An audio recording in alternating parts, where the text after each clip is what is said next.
everyone, welcome back to my channel. Thank you so much for being here. First of all, let's talk about the elephant in the room, sunlight. If this changes, I will try my best, but I'm not mad at all because it's sunny in London, which is not the usual. So we're just happy that it's sunny and it's summer, okay? So I thought this was the perfect day with this sun to go through my spring TBR. I am so excited. I thrive in summer and spring. This is where I'm at my peak. It's literally hot. Like I'm hot right now. So I thought I would go through all the books that I want to read this spring. I have a couple of new releases. I have a couple of books that I've had on my TBR for years, and then I have books that will get me in the right mood for summer. Just a bit of a mix. Should we crack on? Some of them I own the physical copies, some of them I don't. So the ones I own, I'm gonna show them to you, of course. There we are. Jesus Christ. Oh my god, no. There's not once in my life that I managed to like hold up a stack of books and then put it down without one of the books falling down. What's going on? Should I just... Okay.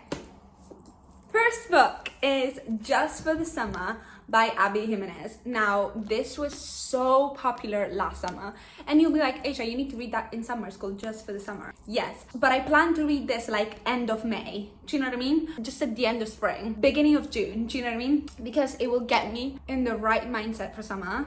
Prettiest cover ever. It's so cute. Everyone loves it. It's one of those books that everyone loves. I haven't heard anyone say anything bad about this book. So if I'm not wrong, it's a love story about two people that have this kind of like a curse that every time they date someone, that someone that they're dating breaks up with them, and then they go and end up finding their soulmate, the person that they're gonna be with for the rest of their lives. So both of them find out that they have this curse. So they're like, wait, let's date then, because then this curse is gonna end, because it's gonna work on us and it's gonna like... Do you know what I mean? Then we're gonna go and find our soulmates right after. I think then obviously they fall in love. So it's supposed to be just a little quick fling just for the summer, but obviously ends up being more. But yeah, very excited to read this to get me ready for summer. Next book that is actually on my April TBR, so I'm very excited to read it this month, is Julie Chan is Dead. This book is by Lian Zhang. It's coming out in May 15th? No, May 1st. 1st of May. I got sent the proof copy and I'm actually very excited to read it. It's quite a unique concept that I've never read about. Julie Chan has a twin sister and they're quite estranged. They don't really talk that much. And one day she finds her estranged twin sister body. She's dead. She was a very famous and successful social media influencer.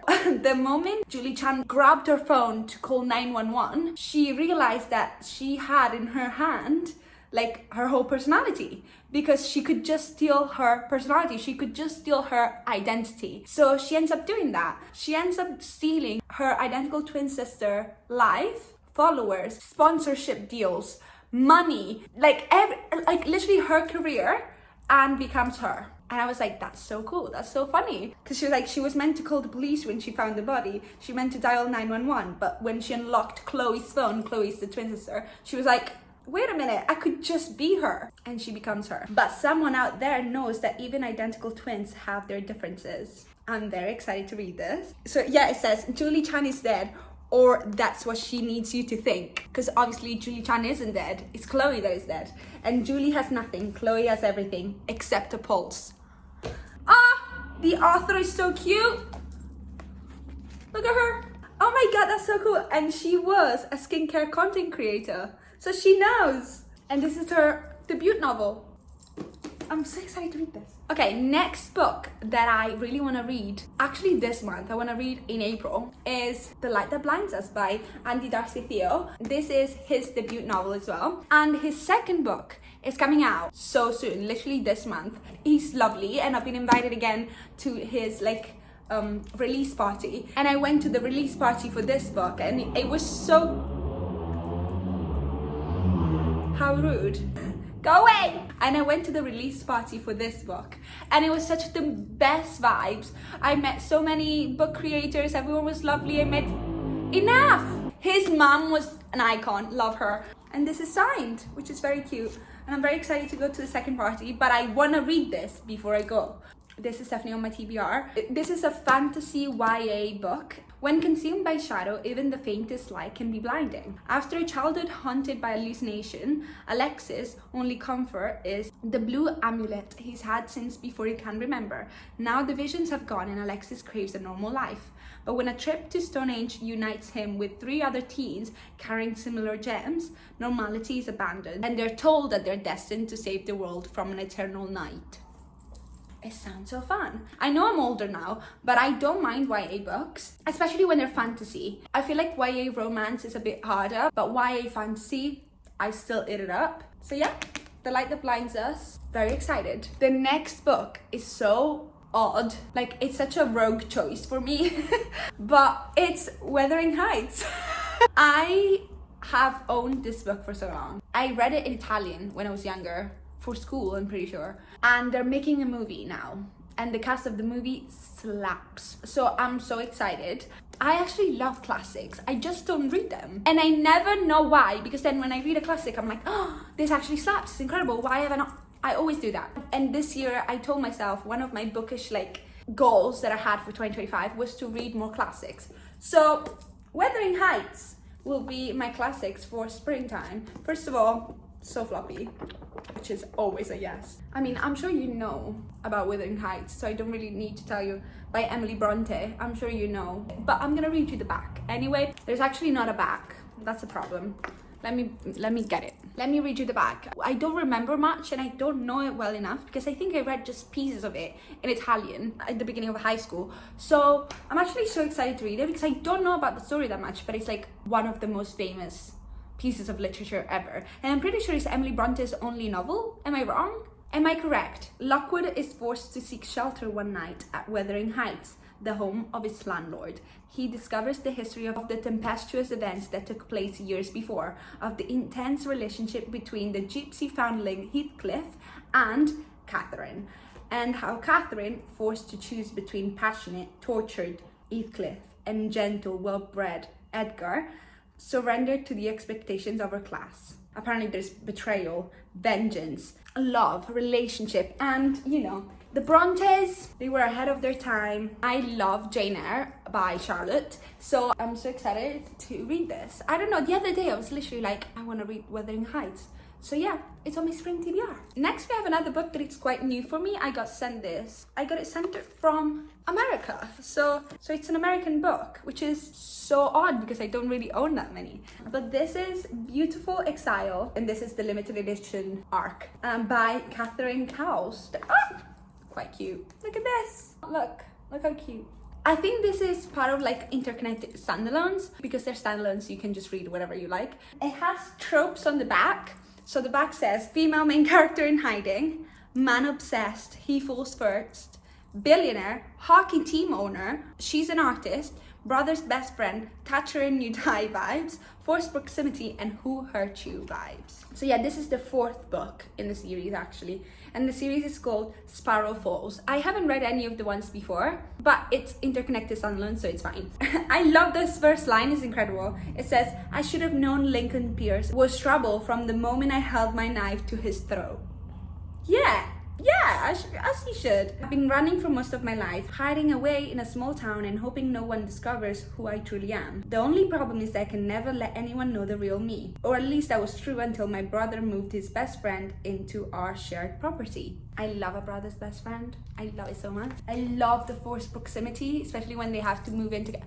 I love it. And it gives spring vibes. Do you know what I mean? It gives small town spring vibes. So this is perfect for this season. So I'm very excited to read this and I will let you know how it is. Before I go on with the books that I already own, another book that I really want to read this season is Rewind It Back by Liz Dunford. Now, if you know me, you know I am absolutely obsessed with the Windy City series by Liz Dunford, especially the last 3 books, The Right Move, Caught Up, and Play Along. You've heard me talk about them too much. You probably are like, enough, Asia, we know. I am obsessed with those books. I don't give high rating to romance books that easily. But when I tell you The Right Move and Caught Up were 4.5 stars and Play Along was a 5-star, no regrets. I love her writing, and I know they're quite long books, but they don't feel like it. And next month we're getting the last book of the series.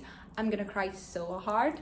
It's gonna be so upsetting because it's the last book, but it's about Rio, and Rio has been in every single book. He's been in every single book since Mile High, and he's been like the best friends of all the girls. Like the girlies, they have a boy best friend, and it's Rio. He's always been the one looking for love and not finding it. And apparently he's gonna have an enemies to lovers trope. I never would have thought Rio could hate anyone because he's so like sunshine and everyone loves him and he loves everyone. Rio and Hallie. Hallie says, when I was 11, my family moved next door to his. When I was 13, he was my first crush. When I was 16, we fell for each other. And when I was 19, we broke each other's hearts. 6 years later, I've landed an internship with a big name interior designer in a new city. Unfortunately, that city just happens to be the one he plays hockey for, because obviously he's a hockey player. That's why he's like a teammate of the male main character of Mile High, so the first book. The renovation project I'm assigned to, in hopes of turning that internship into a full-time dream job,